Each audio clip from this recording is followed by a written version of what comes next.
Good evening, everyone. Welcome to BioVanguard Cell Talk presentation. For today's presentation, Lenford is our presenter and he will be discussing on the topic Association of Loneliness and Social Isolation with All-Cause Mortality Among Older Mexican Adults in the Mexican Health and Aging Study, a retrospective observational study. Before starting the presentation, I would like to introduce Lenford. Lenford holds a Master's of Arts in Human Rights, Governance and Development, as well as a master's degree in social network and community development from the University of Zambia. He is currently pursuing a PhD in developmental studies. Through this fellowship, he aspires to acquire advanced scientific and research skills that will enhance his knowledge base, ultimately enabling him to contribute to high impact scholarly publications. Now, I welcome Lenford to start with your presentation. Okay, thank you so much, and good evening, everyone. My topic of presentation today is titled Association of Loneliness and Social Isolation with All-Cause Mortality Among Older Mexican Adults in the Mexican Health and Aging Study. This is a retrospective observational study.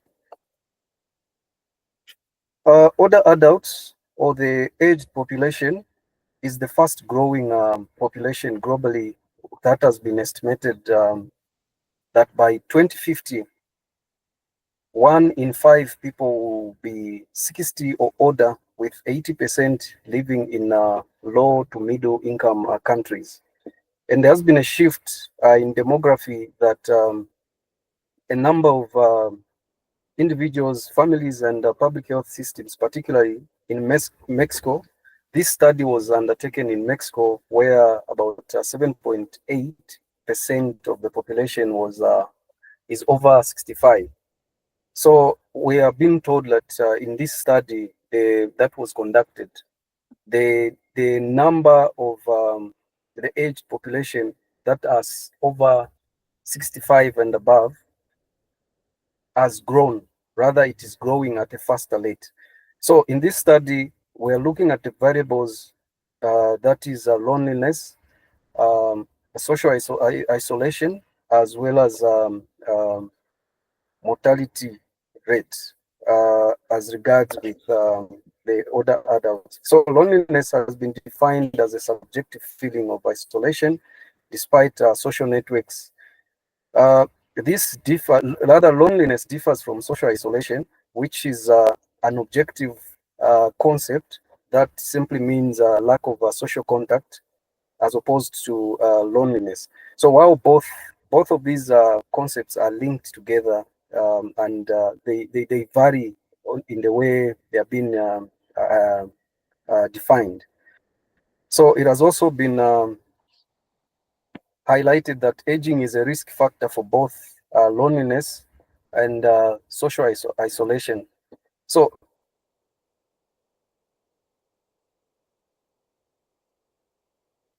these two concepts are linked together, and it has been highlighted in most of the they pose risks for various health issues. That includes cardiovascular diseases, infections, sleep disturbances, and cognitive decline, and depression. As you may be aware that as people are aging, some neural cells tend to decrease, and as a result, it brings a lot of complications to their health. Also, depression. So the impact on mortality is debated widely in most of the studies, indicating that an increased risk, while others do not confirm them as decisive factors, maybe them being contributing factors to the deteriorating health issues with regards to the older adults. So this study has also been done in comparative with those studies that are done in low and medium income countries. So if we look at this study, most research comes from high income countries where we have individualistic societies and collectivist societies. So when we talk about individualistic societies, we have those societies where a person relies on themselves in terms of support. So the issues of loneliness, they may occur as opposed to the collectivist societies where everything is within their vicinity, as social networks and social contacts. So these are some of the disparities that are there between the individualistic societies and those from the collective societies. So this study aimed to analyze the longitudinal relationships between loneliness, social isolation, and all-cause mortality among older adults in Mexico. So we're looking at these three concepts, which is loneliness, social isolation, and being the cause of mortality in older adults. So these studies methods that were employed in order to analyze the issue at hand. This study was a retrospective cohort study that included Mexican adults who were over 50 years old, and participants with incomplete data of loneliness and social isolation were excluded. So they just looked at participants that had full data. As we are going to see, the data that was used in terms of variables. So data from the Mexican Health and Aging Study was used to analyze this data. And in 2015, a wave of Mexican health aging study data was used to assess loneliness as well as social isolation and other social demographic, clinical, psychological, and lifestyle factors. So mortality data was also obtained from the 2018 study that was done as a follow-up. So this study was also approved. These issues to do with ethical considerations. So this study was approved and was given a letter of ethical approval, as it has been indicated, which is DIPY 07 2021. So their study also used some statistical tools in order to analyze the data that was gotten from the Mexican health and aging statistics. So descriptive data rather were presented as mean. So these are just summarization of the data that was being used, and these studies, these analysis of the same data was analyzed using the SPSS and STATA and t-tests, and Welch's ANOVA for quantitative data was also used. Chi-square tests for qualitative variables and mortality comparisons. So they had to make comparisons because we had to look at the relationship between loneliness and isolation, social isolation, as also relating to the deaths in older adults. So also correlation analysis was also done in SPSS using the Kendall, Gamma, and Spearman to assess the relationship between loneliness, social isolation, and those participants that lived alone. So results or findings in this study were that participants who were over the age of 50 years were evaluated in 2015 in the Mexican healthy aging study wave, and the number of 14,203 was analyzed in this study. So, however, there's been a lot of exclusion and inclusion in this study. So as we can see here, we have participants who are excluded due to missing data of loneliness and social isolation indices. So about 1,688 was also excluded due to missing data that was incomplete. And when you come to participants with complete data of loneliness and social isolation, These accounted for 12,515, of which participants that were excluded out of this number due to incomplete information was 802. And so the final, rather the total number of participants that were included in this analysis, the final analysis of the study was 11,713, meaning these that were excluded were not part of the analysis in this study. So the final sample that was as a target of focus was 11,713. So this is basically trying to look at which type of participants were involved in the study. So the average age was about 66.6, of which we can round it off because there is no, a person cannot be a half person. So this is like 67 years, and 58.2% were women. So this is a study that was a combination of women and also men, of which the women accounted for 58%, and 6% of participants had passed away during the 3 years of follow-up in the study. And most participants in this study, about 87%, had never been hospitalized before. So this study looked at people that were both hospitalized and those that were not hospitalized, because this is the data that was contained in the Mexican health statistics. So the study looked at 11,713 Mexican over 50 years old.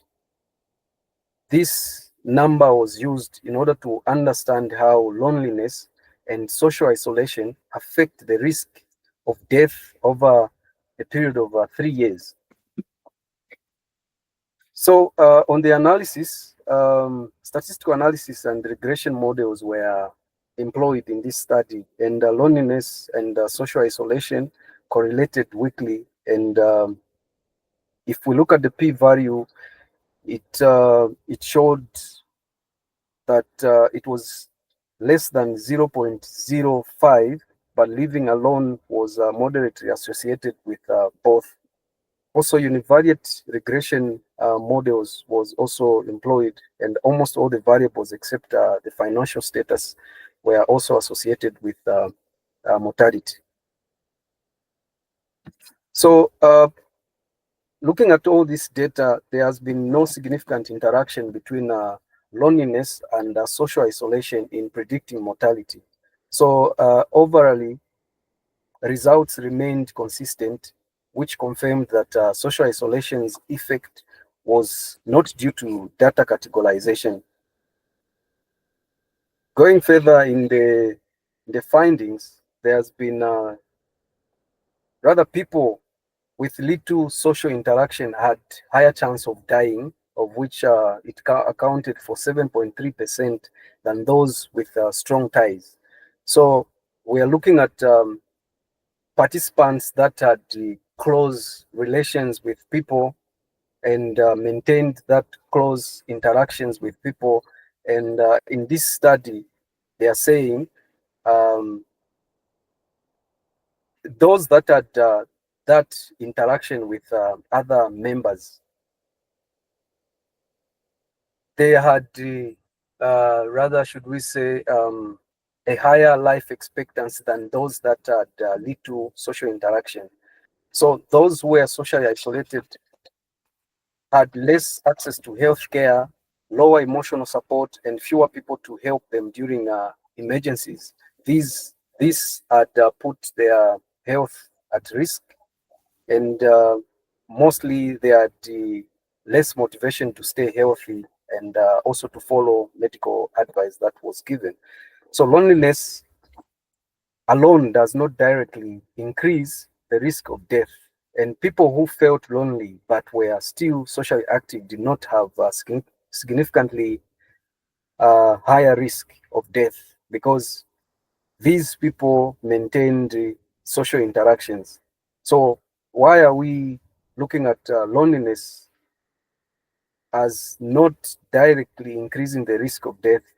The reason here is that feeling lonely is a subjective concept or rather experience, and some individuals that are lonely may still engage in social activities and obviously have some family support, because we are saying loneliness is very subjective. Even when somebody has got close interactions with people, they may also feel lonely. So loneliness itself has got its own implications. So when we look at severe loneliness, had higher rates of depression, multimorbidity, which is multiple health conditions, and also financial difficulties. So loneliness can lead to stress, unhealthy habits, poor diet, lack of exercise, and even a weakened immune system. Because somebody who is lonely, even when in the company of other individuals, they may feel lonely because not that they lack support, they have support, but they still feel lonely because this is a very subjective experience, as it has been discussed in this study. So people who were both lonely and socially isolated had the highest risk. Those who were both socially isolated and severely lonely had 10.5% chance of dying, much higher than those who were socially active and not lonely. So why are we saying this? Is that these people who were at this risk, they faced a combination of emotional distress, lack of support, and increased physical health risks. So these experienced both loneliness and social isolation, and this is why they had all these a combination of health complications. So those members or participants that lived alone was also linked to loneliness and isolation, but not always. And 17% of socially isolated people lived alone, meaning that isolation is not just about living alone, it's about lack of meaningful social interaction. So even in our day-to-day life, we need to maintain meaningful social interactions, because out of that, we are able to get support that we may need even at our weakest point. So some people live alone but stay socially active, while others may live with family but they feel disconnected, which may also be contextualized as loneliness. So the discussion, specifically the findings in this study, revealed that social isolation and not loneliness, or the interaction between the two, was significantly associated with an increased risk of mortality. So, having looked at that, we are saying that loneliness is a subjective concept that leads to negative health outcomes, but rather the objective lack of social engagement and connection. So, all these the highlights that are being put across here is that there is need for social support and the presence of close knit relationships in promoting longevity, especially for the older adult populations. So this study findings were also compared with other previous studies, and it was also discovered that social isolation contributes to poorer health outcomes, which included higher mortality rates, particularly in older adult populations. So previous studies also suggested that loneliness alone can lead to health risks, especially in individualistic societies where social support may be weak. So this has also been compared with the collectivist societies where you have all the support systems within your reach, but because loneliness is a subjective issue, so you are not spared from you're not spared from being rather feeling lonely or being at risk of certain health issues. So also some other studies on cultural and social context were also compared, where they also looked at the Mexican collectivist society. And in these cultures, they are saying older adults are often embedded within family units, and the caregiving responsibilities are shared amongst, rather across generations. So therefore, while in individualistic societies, they may rather older adults may feel lonely due to lack of personal connections.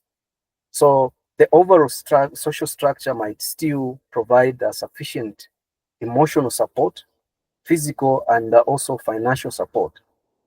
So loneliness at this stage um, has no part in the collectivist societies. So this is to explain why loneliness did not emerge as a significant risk factor for mortality in this study.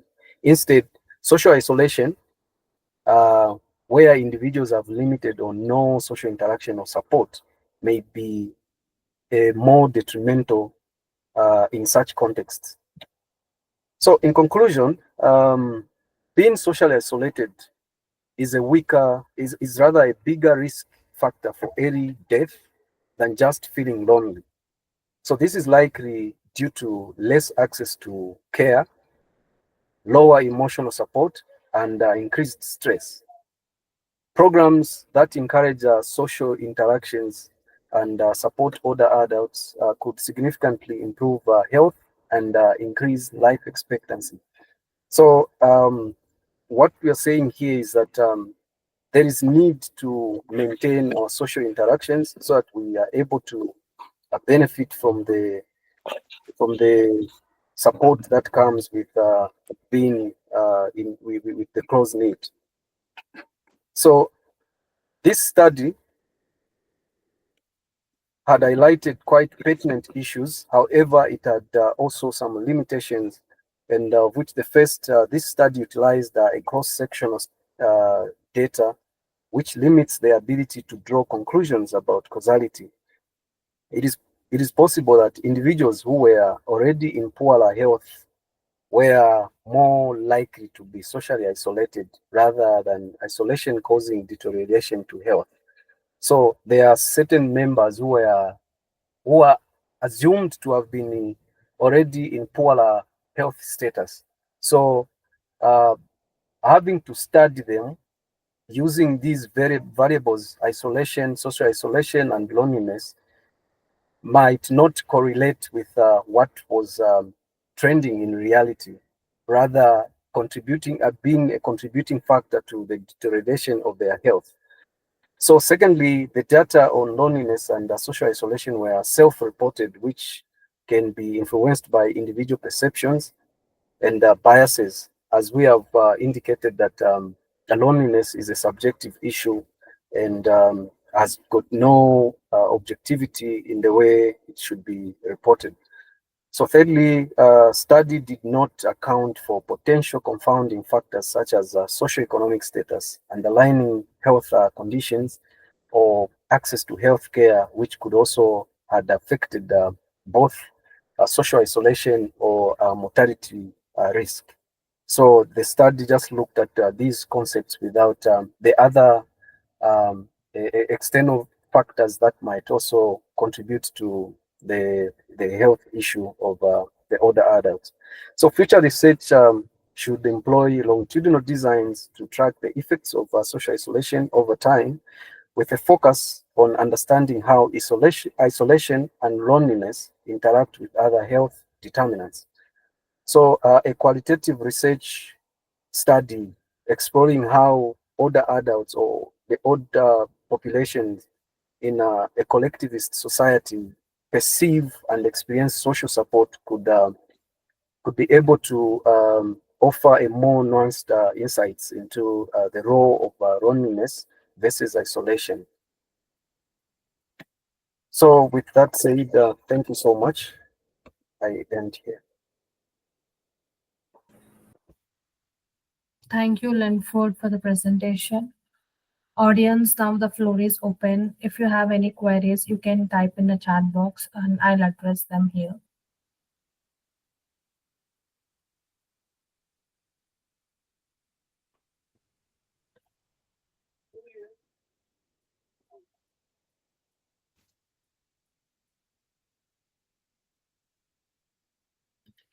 Okay, Lenford, I don't see any questions. So with this, I think we can conclude the session. Thank you, Lenford. Thank you for this presentation, and I thank everyone for attending the session. Thank you so much.